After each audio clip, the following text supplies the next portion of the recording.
The Goddess Athena.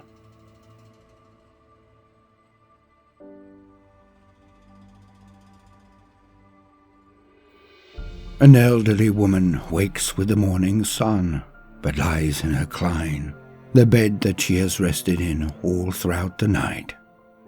She does not rise with the city at dawn. She simply rests, breathing with ragged inhales. Her exhales break into coughing fits. Her face is pale, her skin beading with sweat at the fever in her body. She dabs at her wrinkled skin with a cold compress, each line on her face a sign of the life she has lived. But it was clear. It was now coming to an end. Alone in her home, she hauls herself from her bed with a cacophony of cracking joints and groans of pain. She hobbles to her hearth, starting a fire and warming her bones on the flames. She then goes to pray, as she has every day of her life, calling to each god and praying for favor, for health, for peace. Then she called on the goddess she had followed her whole life, Athena. For the goddess of wisdom had been the protector and patron of her city since she had been born. The elderly woman had always loved Athena most, but in her dying days, she had begun to question things.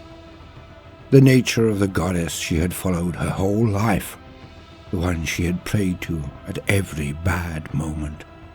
But in these days of pain, the empty loneliness and the waiting for death to come for her, as it had her husband, as it had her son, she wondered why she felt so alone.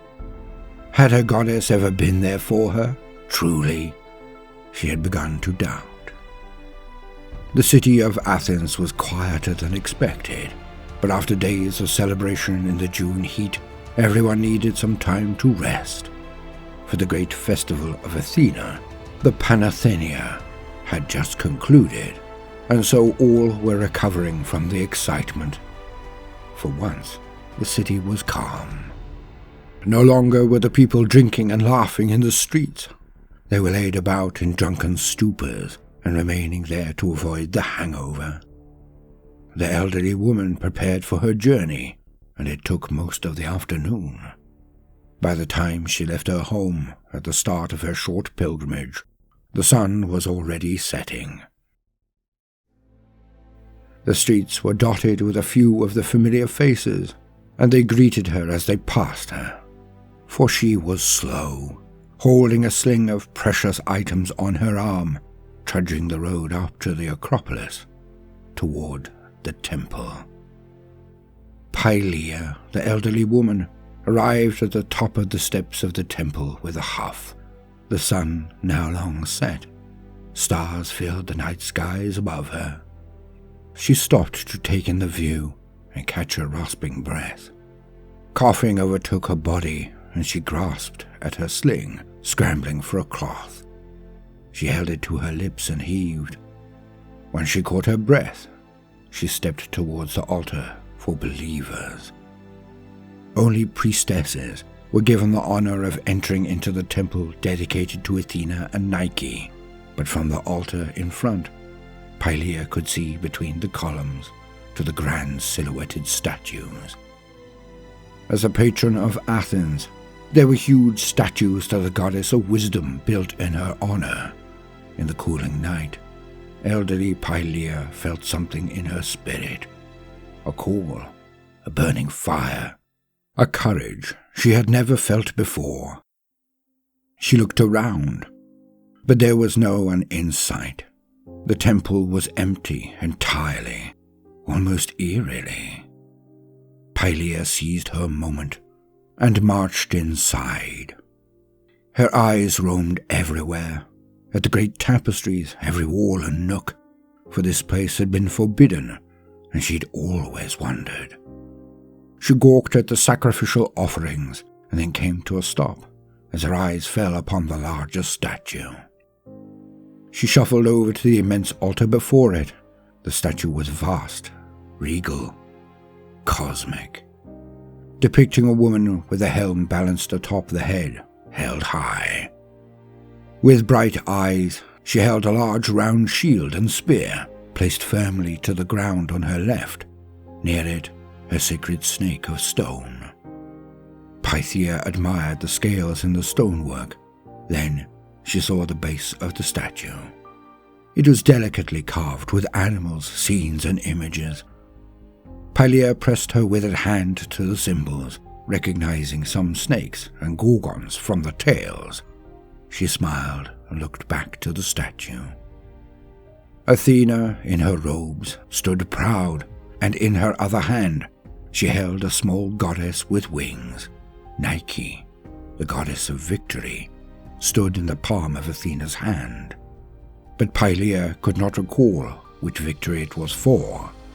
She sighed, and then got her sling off her shoulder. Pylia's wrinkled hands took many items from her sling. With shaking hands, she placed her own fresh bowl of offerings before the grand statue. She took a flame from the fires before it and lit her bowl. It slowly caught light. The smoke smelt of burning animal fat, and the bones cracked and snapped as they burned. It rose high into the air, and she closed her eyes and began to pray. Words whispered. She mumbled a name with ragged breaths.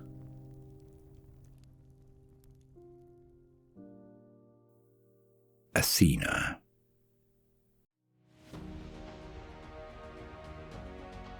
I hear her call, as I hear them all, overlapping prayers all calling to me. Her voice rises above the discordance of noise. Becoming clear, I know her instantly. Seldom do we gods appear to mortals as our true selves.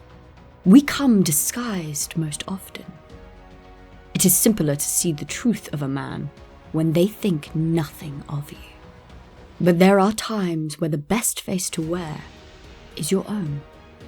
I take a deep breath, and I feel my spirit now back to my physical form, no longer lost in the worlds between, where I listen to the prayers all sent to the skies. I rise from my desk in my quarters on Olympus.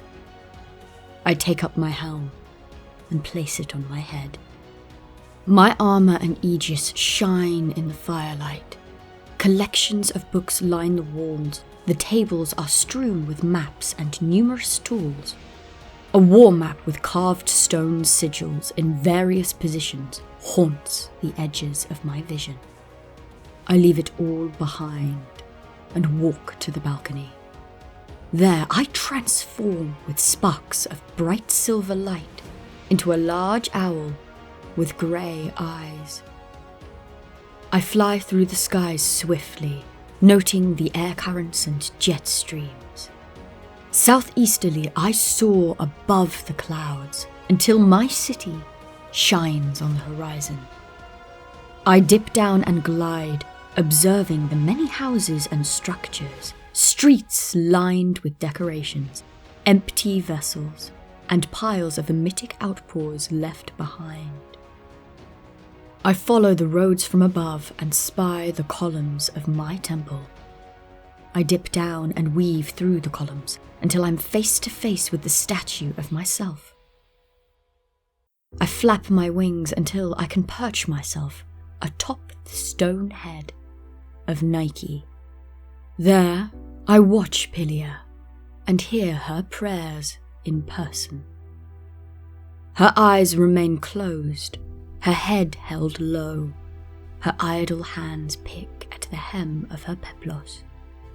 She does not look up at the statue, as many in her place before her did, saying their prayers to my stone features. No, she seems hollow, her belief waning in her spirit. It was evident to me.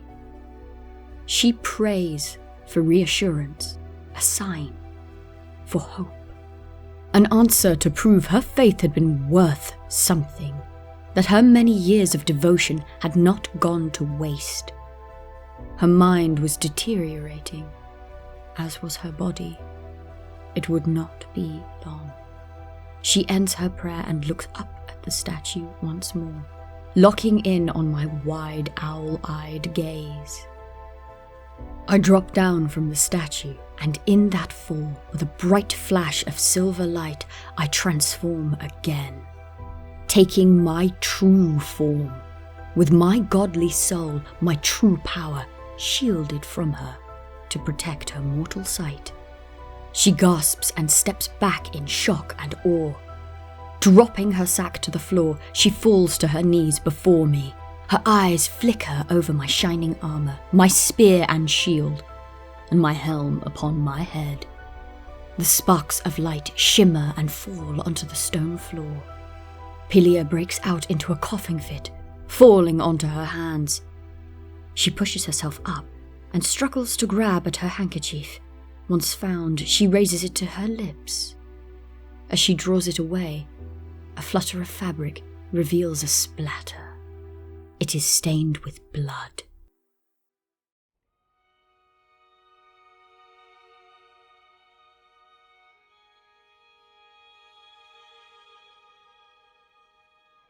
I offer my hand to old Pylia, crumpled on the floor. With a shaky gasp, her eyes find mine. She looks up and sees a kind smile on my face. I hope my grey eyes convey the warmth I wish. And she takes my hand. I am careful not to break her brittle bones as I help her stand. Pylia turns her head, and there are 2 chairs that were not there before, set near a sacrificial torch, the flames warm and inviting. I use a small part of my power to create these items for a short time. I have no need for shows and extravagance to overawe mortals. But this was a private moment, and so I reached out with my gifts and push all from this place. All mortals who might come to this very room on this very night would be distracted by thoughts and tasks elsewhere. None would disturb us. I led Pylia to sit beside the fire, and as she stares, I take the seat beside her. I set down my shield and spear, but my helm I do not move, and we sat. We do not speak for a time. We observe one another, her eyes wide, her face pale and drained of blood. Sweat beads on her brow, and she begins to fidget in her seat like a child. She is terrified, confused, but awe remains steadfast in her eyes. I smile at her, and she eases slightly. She returns my peace offering with a smile of her own. I slowly stand from my seat, walk to the altar, bringing back 2 cups of wine. I give one to her, sit back down, smile, and drink from my own cup. She drinks hers down, and then I see it all. The questions, thoughts, and emotions she has. With my power, I could hear her very mind calling out in a jumble. Who are you? Are you Athena? Have you come to kill me? Am I chosen? Why me? Are you really my goddess? Fear, awe, wonder, curiosity, and even hate, loss, doubt, and overwhelming sadness. What are you? What do the gods want from me? Why did you let my husband die? Why did you kill my son? Why did you let me live? Who are you? We gods can sense things on planes mortals could never even dream of. But some of my family themselves are not observant enough to see. Pylia, now calmer of body and mind, begins to ask her thoughts aloud. I take a breath and begin to answer her questions. To begin, who am I? Do I come truly as Athena. Yes, I am Athena, goddess of wisdom in the court of Olympus, daughter of Zeus. Mortals have heard many tales of me, but not all of them ring true. Fabrications, falsehoods, and often it is simply a lack of sight. Seldom do mortals have the purview that we gods do. You have not the sight or the knowledge to understand, for it is all a matter of perspective.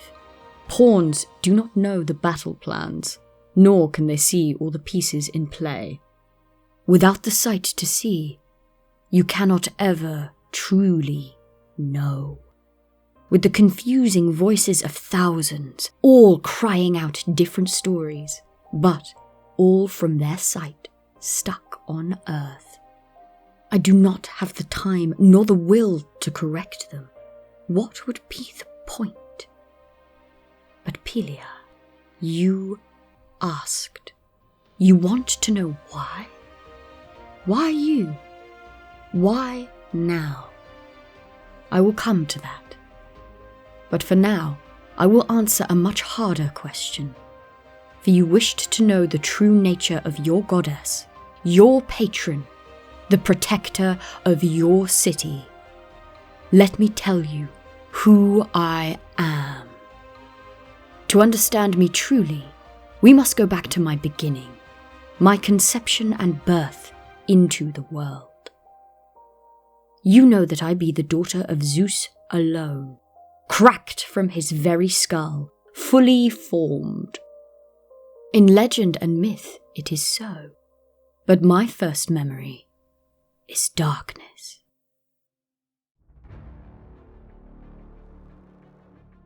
Inside the body of Metis and then my father, Zeus, Metis the Titaness, a sister of Rhea and Kronos. She was the Titan of wisdom and good counsel, she among the most astute of their generation. Metis was one of the few to ally herself with the rebels in the first war. The Titanomachy, the war of the gods. It was her aid which allowed Zeus to challenge his father in the court of the old king. For Metis snuck my father into his very throne room on Mount Othrys, helped him poison my grandfather into releasing the children he had swallowed. Metis helped Zeus and the Olympian siblings escape. For my mother's loyalty, wisdom in the decade-long war that followed, when the Titans fell and my father emerged victorious, Metis was chosen as his queen. To rule by his side, counsel him in the ways of peace, when the young god knew only war. But prophecy comes for us all. Zeus did not escape the curse of the line. Dreams and visions, the words of his father, Kronos, and his father before him, Uranus, the mighty skies. Zeus began to dream of children. They plagued his nights and days. Paranoia grew until it pushed him to swallow his own wife. In a game, a display before the court, Metis transformed and was swallowed whole, all because he had heard me inside his head. The seed of concept in her head too.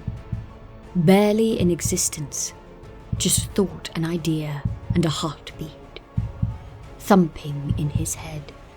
His dreams told of a baby, flickering between visions of a girl and a boy in his arms. My father has spoken of this with me in the years since. But Kronos was not supplanted by a daughter, but a son, and Uranus before him, betrayed by Kronos, his son. Zeus's dreams of me were different, where the boy brought death, doom, Zeus's blood on his tiny hands. My father saw light, hope, inspiration, and love in my eyes.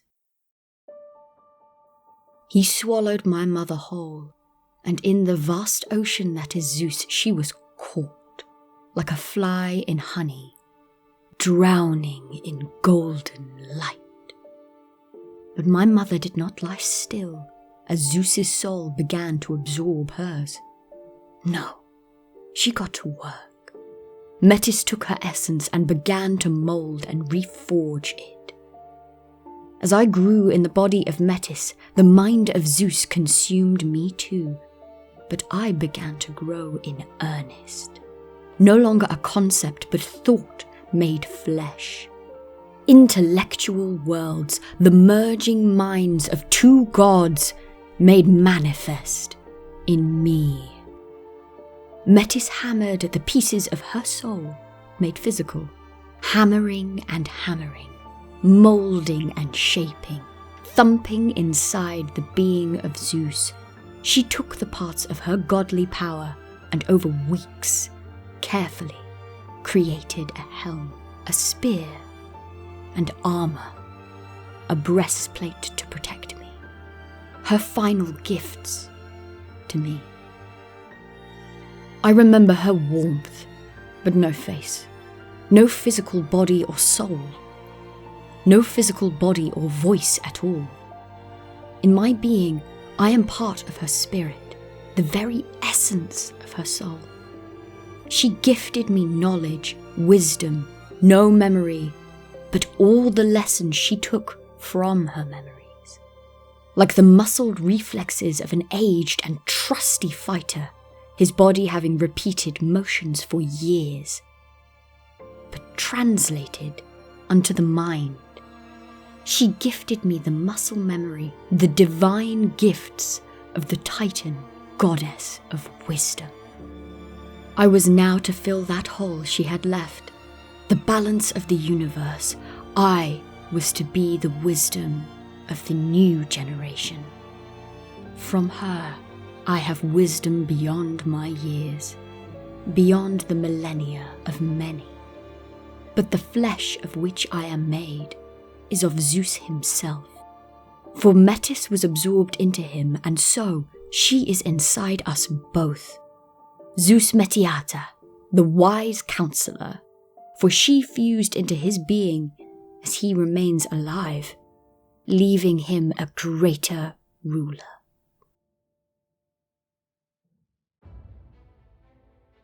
Sage, and with the surprise of his daughter inside his head.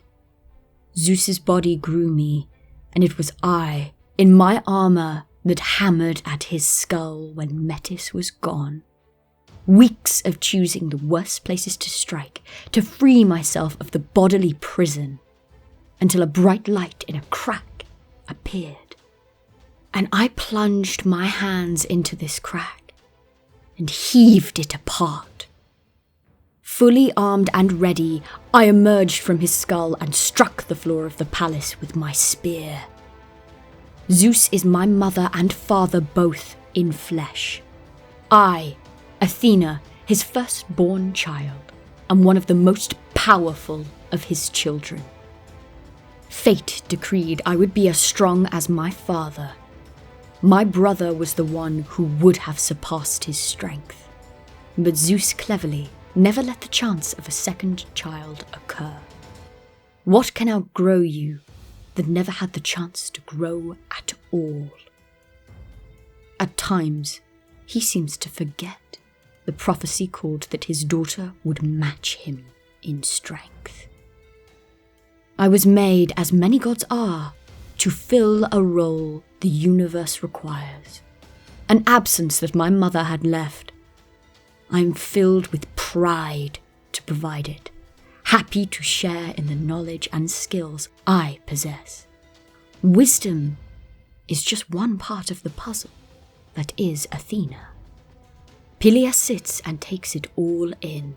The firelight crackles, and she finishes her wine. With a wave of my hand, the cup refills in a blink. I know her next question, but I let her ask it aloud. Pylia's curiosity is ravenous. I admire it. She wishes to know of my many names, all the tales she had heard as a girl. and those long forgotten. Now, being told my history with new details, from the voice of her goddess, she wishes to know all. But for now, she wishes to know which tales are true. For as a child she would hear of different stories, different tales from different mortals, stories of giants I had slain, the truth about my ages, countless names of heroes and villains, their numerous rewards and punishments, all by my hand. But Pylia chose and asked me, "Is it true that my name, Pallas, comes from the slaying of a giant?" To this I replied, "Yes, but there is more than just the death of giants. For names are repeated throughout time. Many can bear one name, and so it can represent more than one event. There are two called Pallas in my past that outshine the rest. Before the war with the giants, in the days before mankind, I would travel the vast world and continue to expand the knowledge granted to me. From Mount Olympus to the very poles of the planet, I would explore, spending time with Demeter, picking flowers with Persephone. I went on hunts with Artemis, followed Apollo into the sunlit skies. Zeus and his new wife were growing the court on Mount Olympus. I often went to the palaces under the ocean instead. There in the golden palace under the watery depths, I would oft spar with a second cousin. This was the first Pallas. A young warrior and daughter of Triton, we spent many days studying old combat tactics and years-long wars. We would train from the breaking rays of morn to the last glows of dusk, and at night read on the old war of the gods, the Titans. The years of fighting and names of old Titans we would never know. Yet one day, my father Zeus had come to observe our progress. It all went wrong. Sparring as usual in the ring, Pallas laughed as she parried my next jab. I dodged her spear as she slammed it down. As I moved to strike again, she caught the blow and pushed back. My spear sent flying from my hand to the edge of the ring. We were evenly matched at this point, knowing each other as if we were siblings. She could predict my movements, as I hers. I had fallen into patterns, grown excited at the thought of Zeus's watching. It had distracted me. As I snatched my weapon back up, Zeus caught my eye over Pallas's shoulder. Her dark hair dancing in the current of the waters. I hardened myself, focusing on the battle at hand. I struck harder, faster, yet each attack was parried or deflected away. I stuck to the same pattern as I thought, focusing on tiring her out. Then I noticed the hole in her defenses. As we set back into the motions, I broke the pattern and struck. But I miscalculated. For Pallas had spotted the king, Zeus, observing the match. My father had reflected a light, and Pallas had slipped right into my waiting spear. Had she been where I calculated, I would have disarmed her, had her on the floor with the blade nowhere close to piercing her. Yet she faltered, and I struck a fatal blow. Even gods cannot deny fate. When they cut a lifeline, we can do nothing to spare them. We tried to save her, heal her somehow, but my spear was too accurate. It pierced her lung and through her chest, out to the other side. She was gone before her father could run into our fighting pit. She was my friend, and I learnt of the fragility of mortality that day. I still blame myself. I was but a child. Yes, I was but a child in experience, but if it were not for me, if it were not for my father, I would still have that sweet second cousin at the bottom of the ocean. She was one of the few that understood womanhood and war.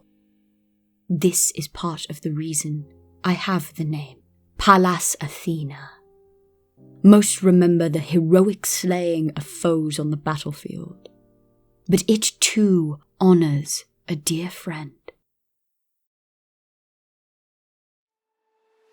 I would not let her name be forgotten, and here you, Pylia, stand, giving her name life with your breath. But I am Athena, goddess of war. You are correct in your tale of a giant, too.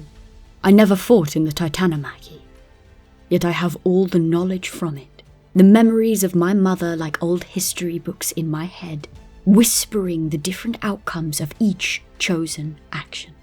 It became useful quickly, as the peace was shattered. The giants rose against we Olympians, at the beckoning of the grandmother, Gaia, the earth. We gods fought for our home, myself a Nike in my father's chariot. Stood shoulder to shoulder, we rode, we fought, and we killed. But then, the dead would stand back up. On and on, we killed and maimed those giants. The slaughter did not end. They would not stay dead. Until we learned Gaia's trick. Augmented herbs. Once removed, the giants fell and stayed dead finally. Enceladus I crushed under a mountain, but Pallas, here be the second Pallas. He was a brash giant. He tried to grab at me during the fray. At one point, Pallas had caught me in his very hands. Lust was clear in his eyes, but I blinded him with a fistful of earth and I broke from his grasp. I darted under his legs, then behind him. I took up my fallen weapon and I struck with my spear. I leapt up and it sunk deep into his neck. My blade sliced him down his back. It became a fatal blow as I ripped through his spine, through the sinew of his central nervous system. We gods won the day, and I skinned Pallas. Pieces of him and the beast Ajax were brought together. Their goat-like hides I used to cover my aegis. From this war, I learnt much. I saw firsthand the brutality of killing, and yet the necessity in fighting for what is right. It was the just thing to do, for the universe and the souls that were yet to walk the lands. There must be balance. My father knows this.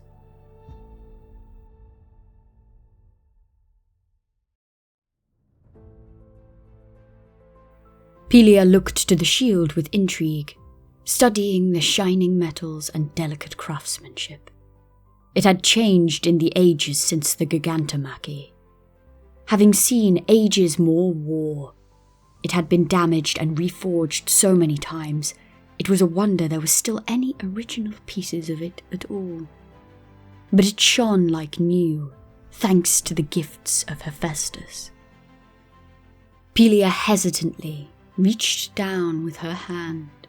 She hovers to touch the edge of my shield, but stops. Her eyes meet mine with respectful questioning, and I nod. She gently strokes the edge, light as a feather, and then she brings her hand back to her lap. Holding her cup with both hands once more, she asks another question. How do I feel about my family, the other gods on Mount Olympus? But I feel the question in between, that a mortal is too polite to pose out loud to a goddess. She wishes to know of contention, if there be disputes, discord, and rivalry.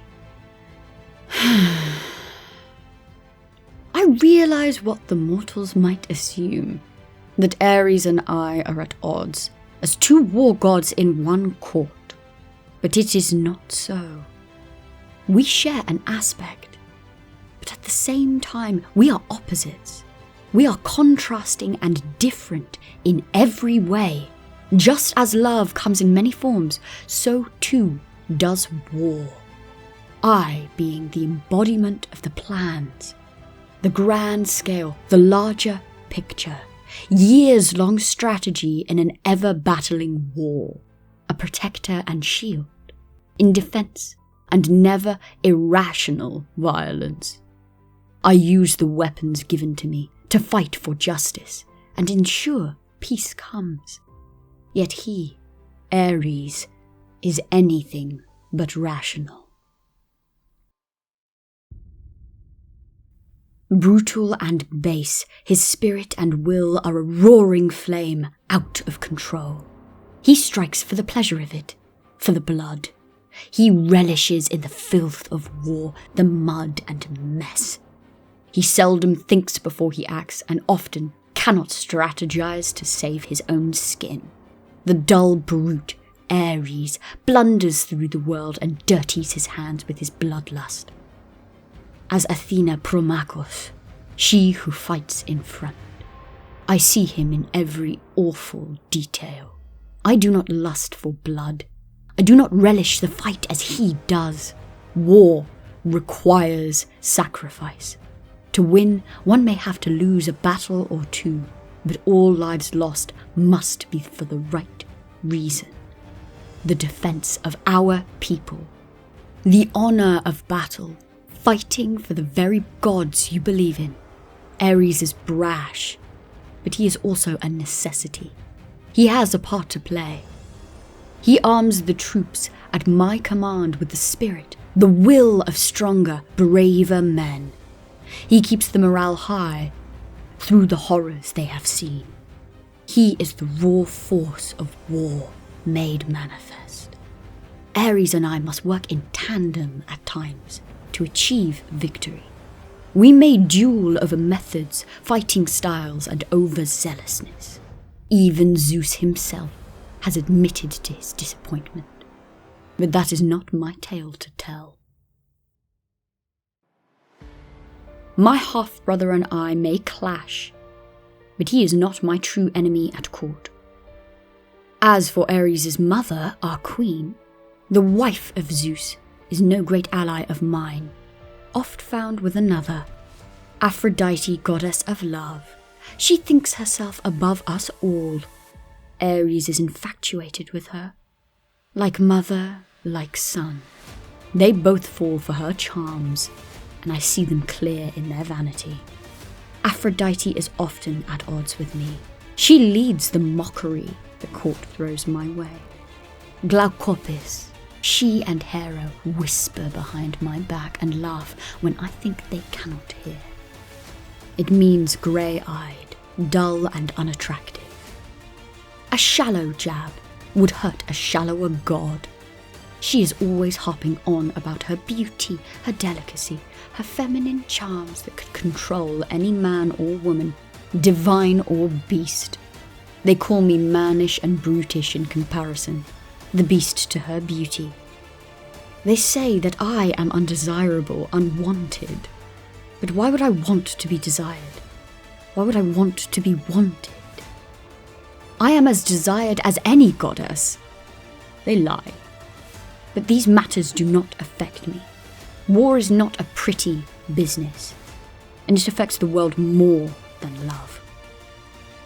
Aphrodite is one who challenges the status quo. She causes trouble and strife, the deaths of innocent in the name of her love spells. She is more trouble than she's worth. But I see her use, the role she must fill in the universe. Zeus knows the world needs love, and the trouble she brings is good entertainment for the court day to day. She is no true threat to peace on Olympus, but the mortals diet her win daily. She is no friend of mine. I know she tries to control me with her taunting, all because she cannot control me at all. Her powers may fool many, but not I. that of lust and the wicked spell of Aphrodite, her charms that make men and women lose all sense, her call to carnal desire which makes animals of us all. I do not fall for the whims of bodily desire. No, I do not concern myself with matters on such a small scale. That is not my domain, nor would I ever wish it so. Nor is it what the universe decreed for me. The fates themselves, Clotho, Laxis, and Atropos, spun the string that decreed I shall not birth a child, forever remaining Athena Parthenos, Athena the virginal. My own vow of chastity must have felt like salt in the wound, as it just reinforced her lack of power over me. Perhaps this is why she calls me ugly so often. Aphrodite floats through the court with smiles, playing the role of a friend to all. But I do not believe it in her to be friends to any. Her own son Eros. Even then, I wonder how much is the power she holds over him too. She is the thorn under the flower, where others see only the petals of the rose. You should know of how she mocked Hephaestus, a god deserving kindness after his rough start to life. The relationship between him and myself is complicated. Even so, he never deserved the ridicule and humiliation she bestowed upon him. Hephaestus and I worked together on a trick or two in our time. Another name of mine is Athena Ergane, meaning industrious, for I am a patron of crafters, weavers, and inventors. I inspire many. I spend much of my time in the forges of Olympus. Hephaestus and I are friends, for the most part, working together or in tandem. I saw firsthand his art with the creation of Pandora, and a cloak I sent him a pattern for. I had requested an exact design. Part of the trick we played in anger on Aphrodite and Ares. The cloak went to their daughter Harmonia, sealing her fate. In part, it fills me with shame. In part, I knew it was just. But I shall not speak on it now. Pylia finishes her cup of wine, and again the wine refills. I drain my own and watch it fill in the cup. I look back up and she seems delighted by my confessions, sitting up in her chair and waiting for more. Her mind races to understand. Some pieces click into place, but then more questions emerge.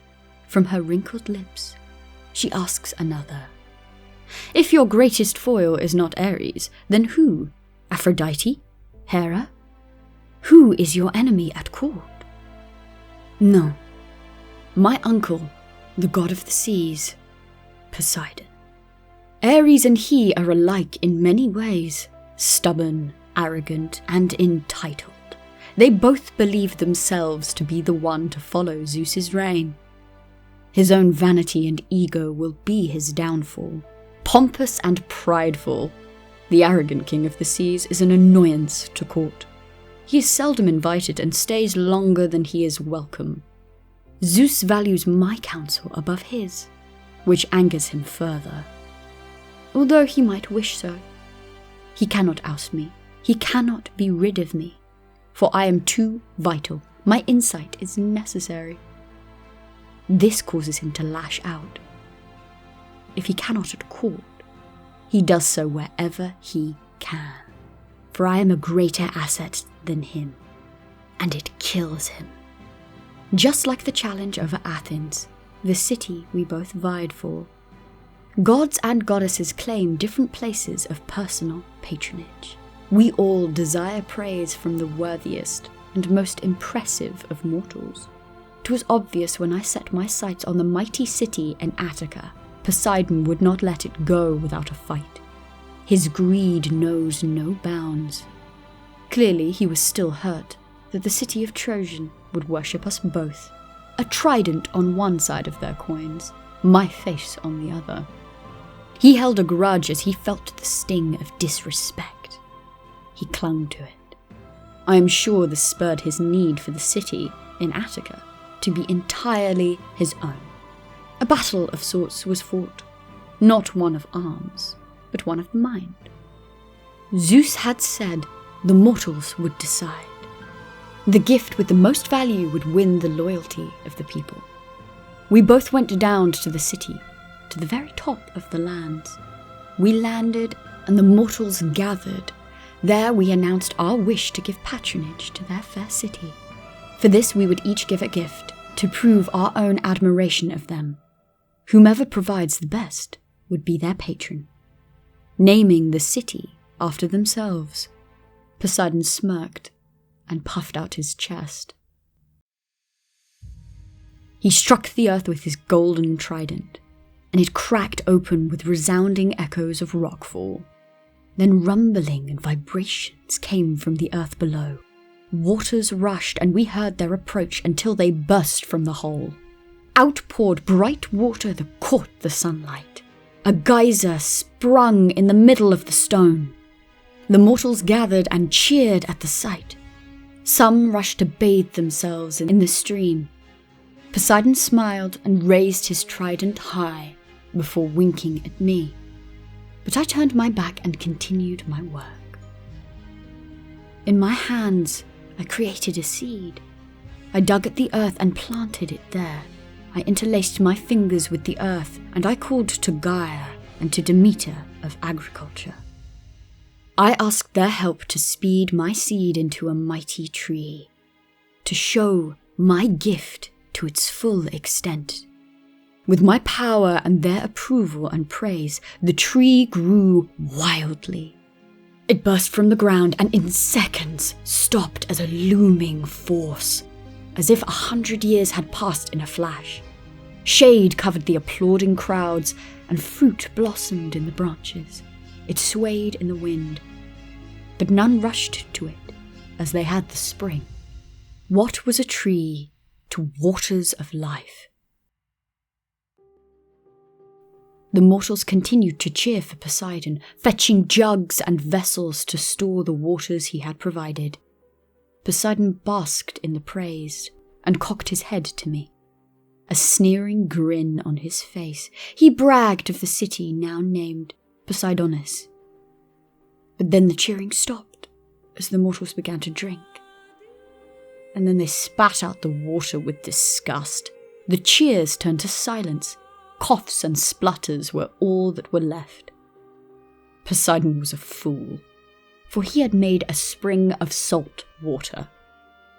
Entirely useless. I then turned to the mortals and declared my gift aloud, the olive tree that stood before them. From these trees there is fruit to eat. This tree can be used for shade in the hot summer heat, and when it is done with its life, its body can be harvested and made new. Wood to create, oils to eat or use. This gift had many uses, and I looked forward to seeing all the ways that humanity would discover it. Poseidon's face fell as the cheering began again, but for me. They rushed to the tree to taste the fruits, the olives that lay in its branches. They lay in its shade. They took the branches and gathered the harvest, and the mortals broke out into chants of my name. The city would forever be known as Athens. Even the Acropolis's first stone were laid by my hand. It was always meant to be my city. But boastful Poseidon humiliated himself. Not an unwelcome sight to see. Pylia looked at me with pride in her eyes now. Love and devotion conveyed in her gaze. She raised her glass to me, and we both drank. Then she asked of Hephaestus, for if we were close, what incident drew us apart? It is true we were once much closer friends, but one night Hephaestus betrayed my trust. He thought to woo me, to lure me to bed. But in his excitement, in his longing to hold me, he grabbed suddenly I knocked him back, pushed him away from myself, uninterested in all thoughts on the matter. In the commotion, liquid had spilled onto my leg. With shock and disgust, I pushed the white fluids of Hephaestus from my skin. I scrubbed every bit off my thigh, and it fell onto the earth. From that seed, a glow of green and orange shimmers appeared, fading until it revealed a small babe. Half man, half serpent. Something struck me as I locked eyes with him. Half Gaia, the earth, the great-grandmother. Half Hephaestus, to make the child before me. Erichthonius. I felt so many things in that moment, but overpowering them all was a need to protect, to care and watch this child grow. I took the child, as Hephaestus ran with shame, and placed him in a chest. There I ordered mortal princesses and crow to keep a watchful eye of the chest, while forbidding them from looking inside. But they disobeyed. The girls, the mortal princesses, even went on to spread lies of my virginity being spoiled. And so they became part of the punished mortals. Despite this, Erichthonius grew, and I, like a mother, raised him up, until in good time he became a fine man. I treat mankind, all mortals, like my children, for in a way, they are. You are. I helped give you life. Erichthonius is less my child of physicality, and more my child in spirit. I have always been fascinated with mortals ever since I observed their creation, had a hand in it. I felt close to them, closer than some of the other gods in my family, for I had a hand in their conception. Pylia's head tilts in confusion. She has no recollection of the tales of humanity's creation, containing me. I tell her how Zeus asked Prometheus and Epimetheus, the Titan brothers, to create all life on earth. When the clay figures of man and animal were ready to be born, he bequeathed me his breath of life, but I delivered it unto them, bestowing each of the statues with the jolt of life they needed. Humanity, fickle and filled with folly, you need guides, steady hands to show you the way. I do admit of many of the gods, I am one to be spotted on earth more often than others, walking amongst them, gently pushing you in the right direction. At times, I worry for them. I wish to help them. I saw the conditions in which they were forged, the mistakes the elder Titans made. Prometheus and Epimetheus, forethought never did check to see if afterthought wasted all their materials on animals. Their workshops were a wonder, their creations greater, but man was most beautiful of all. In the image of we gods, they would have the chance to create and share, to build together as one. And they are so defenseless. Fire truly was the only hope for them. This is why I stayed silent when I called Prometheus in the forges. Mortals are so distracted by my warring side, they forget my many myriad of other skills. I am a patron of craft and weaving also, not just war and wisdom, bestowing industrious thought on mortals, a muse of ideas that I grant to them, to teach them, to help them. Prometheus taking the flame was the right thing to do for man. But Zeus was right to punish Prometheus. Both actions were right. For man needed help, something to defend them from the beasts. But do not the beasts and the earth require restraint? We cannot give mortal creatures such power to destroy the others. Man is wild and unruly. They use fire with no respect for the consequences. They deserved Pandora, their punishment, too. Man is not the center of the universe. We gods must keep the balance in check. And yet, at times, I cannot help myself but favor man.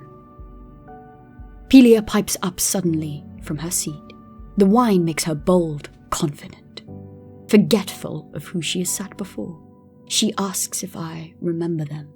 All the people I had granted gifts, favors, or answered prayers. Did I remember each one? Did I ever forget them?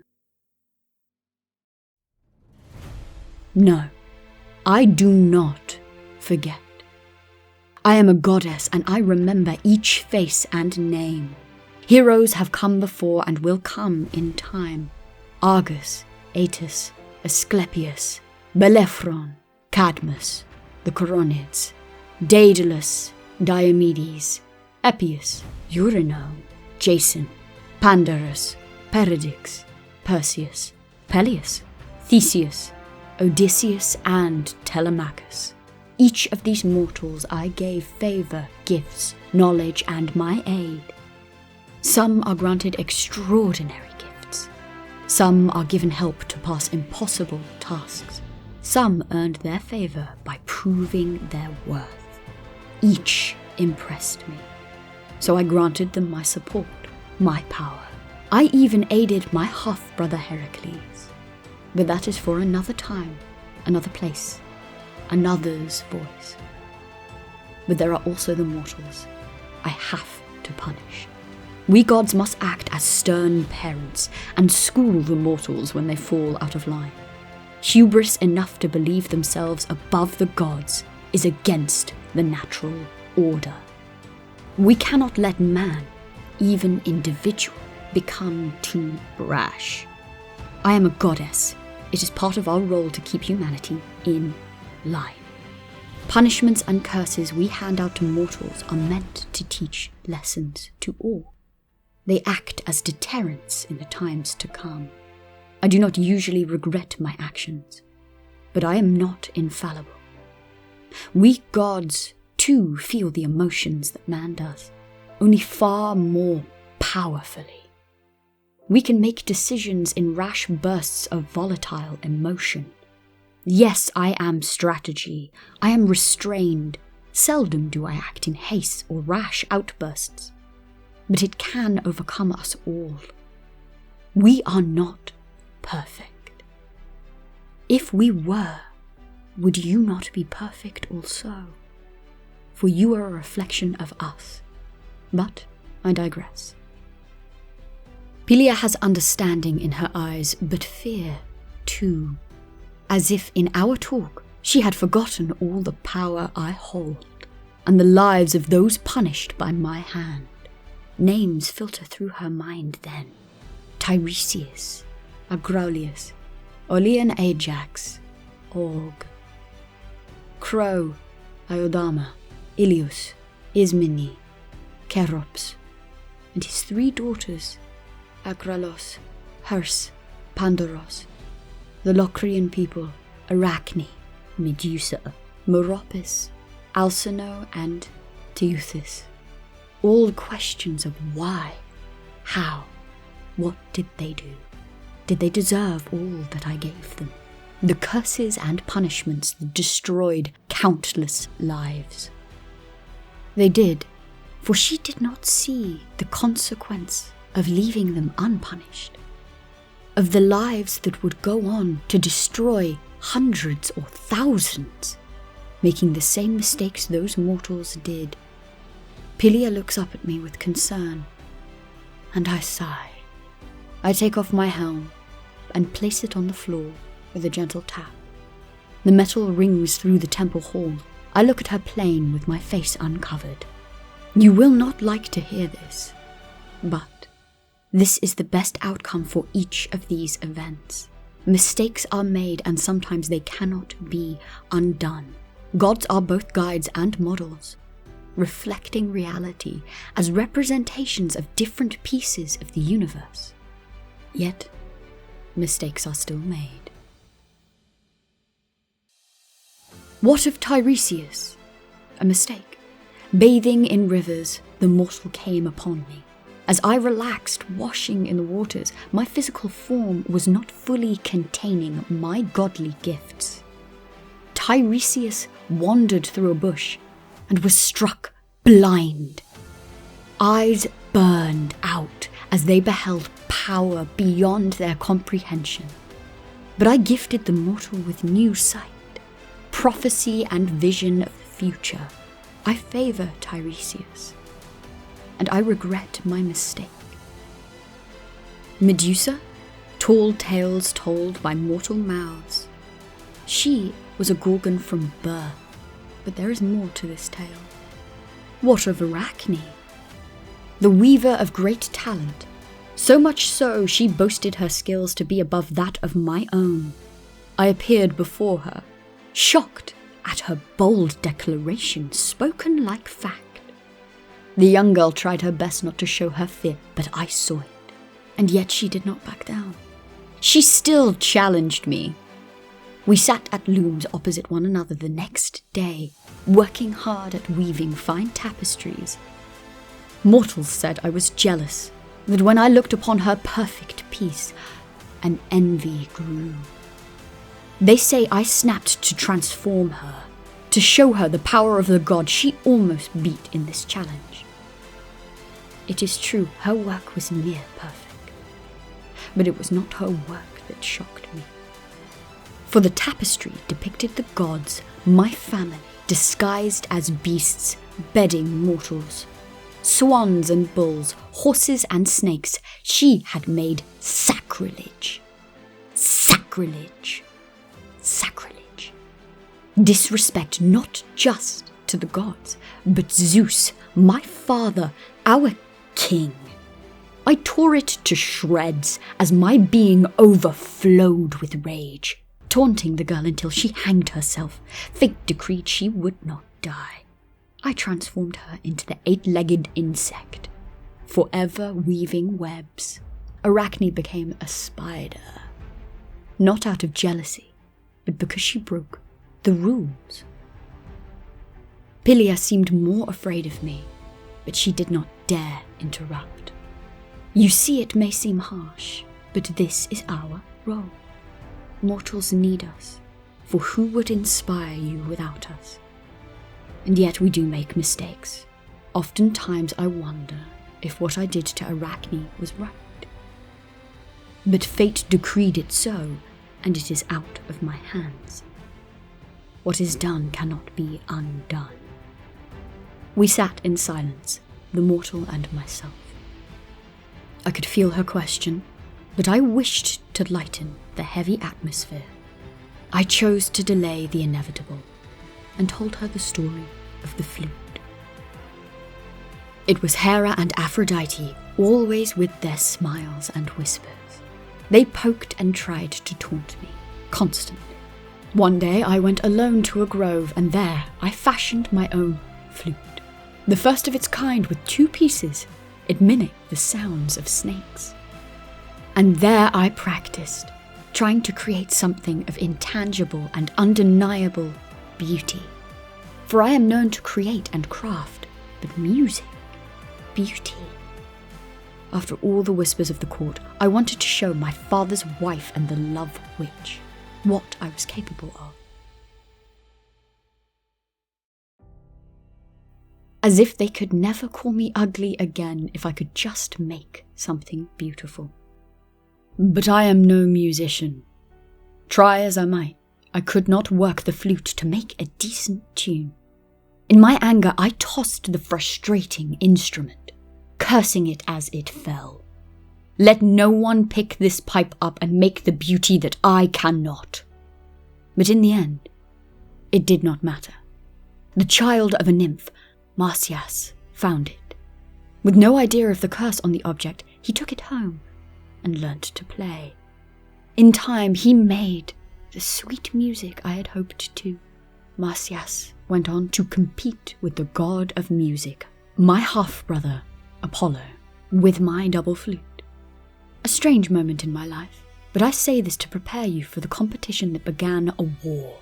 For this tale shows just how much Hera and Aphrodite have affected me. How much their insults and snide remarks have gotten under my skin. I am ashamed to say that they do. I do not wish to allow them that power over me. But every laugh and jab fuels this fire inside me. And this was why the apple of Eris became such an important moment. At a grand wedding, set in the Garden of the Hesperides, the entire Olympian court in attendance. The wedding of Peleus and Thetis was joyous and sweet. Golden apples hung above them, but as Eris arrived, they shunned her, wished her to depart at once. The goddess of strife and discontentment did not leave. With one simple move, the enraged Eris chose to rip the scabs within our own court. For she plucked a golden apple from the tree above the happy couple. With her long fingernail, she inscribed it. Words she scratched into its flesh. Juices dripped down her hands, and she threw it back into the crowds. Sunlight hit the apple as it dropped to the floor and rolled slowly to a stop. I read the 3 words, "To the fairest." It fell near the gathered goddesses attending, all in white gowns. Of course, Aphrodite in her vanity stepped forward first, but Zeus's wife Hera, as the queen, also stepped forward to retrieve it.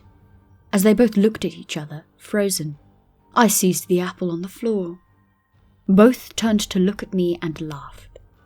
Others in the court in the wedding, among many of the crowds that day, joined them. But there were those at the wedding that cheered for me still. I am a goddess despite what they say. I am a child of Zeus. I have beauty too.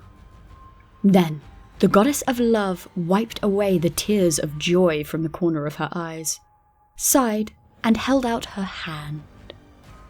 She expected me to just drop it into her hands, but I had had enough. I thought if I beat them, then perhaps it would settle this once and for all. I could secure victory, prove that I am above her and her deceitful love spells.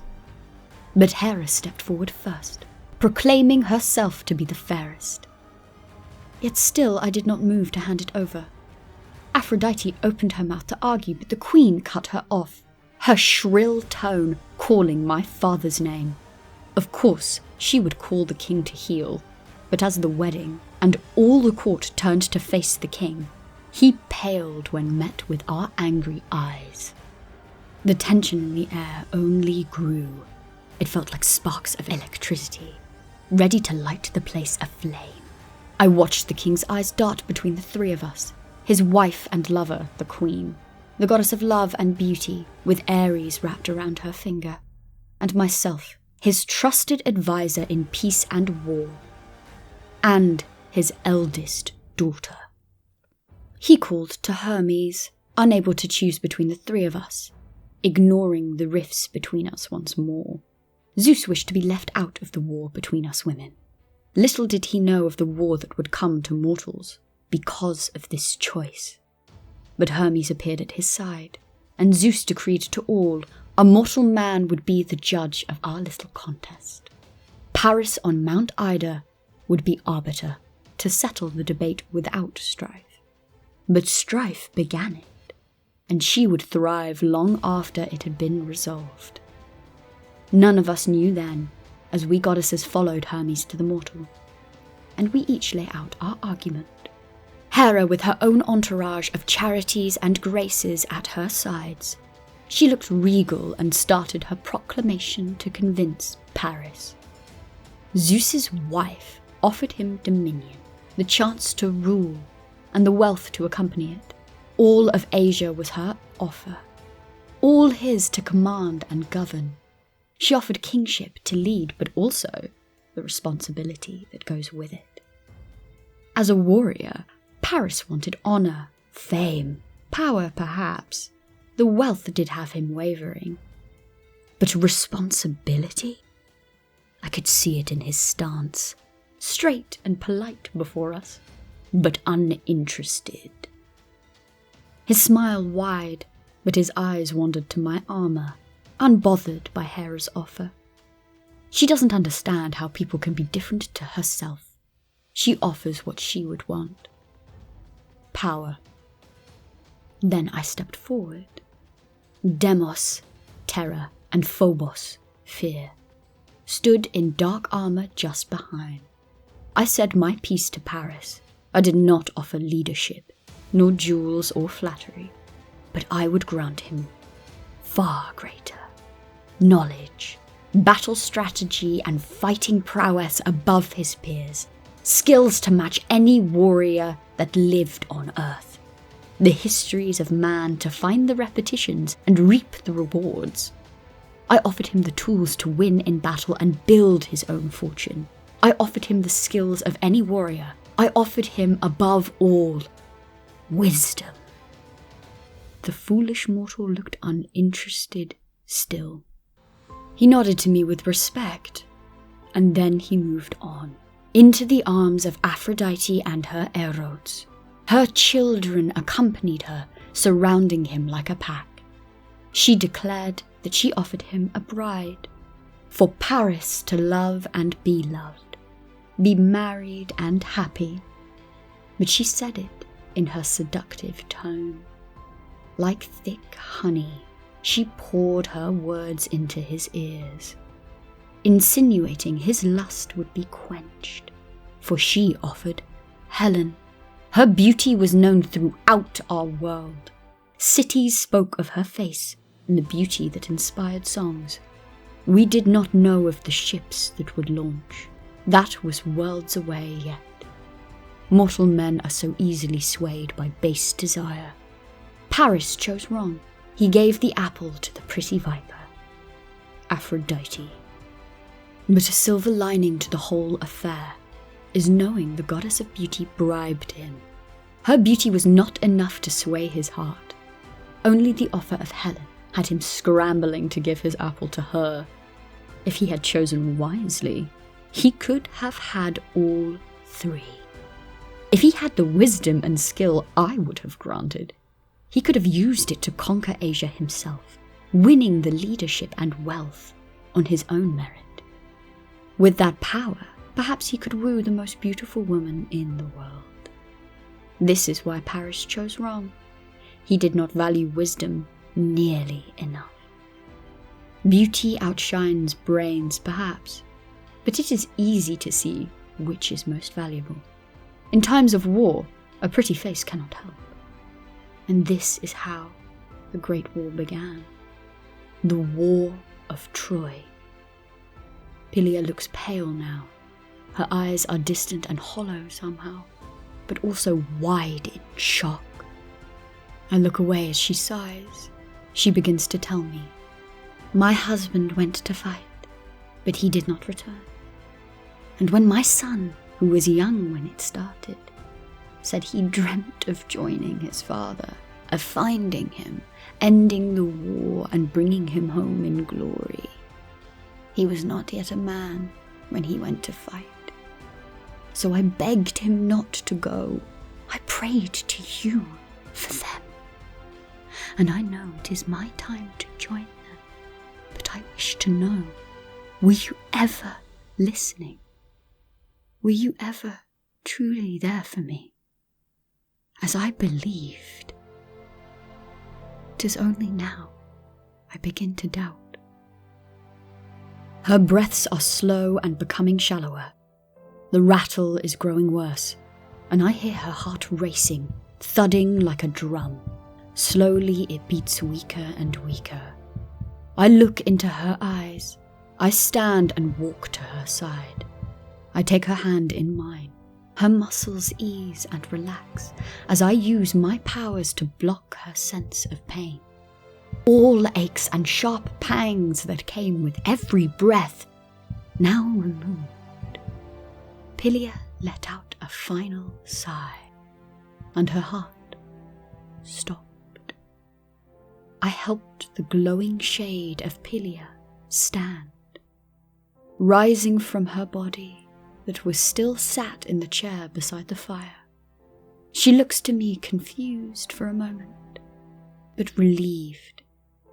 I place my hand on her immaterial shoulder and say, "Fate decrees when we die, every mortal life must come to an end. We gods may bend the rules on occasion, but loopholes are hard to find. We gods do our best to guide you, but we too are flawed.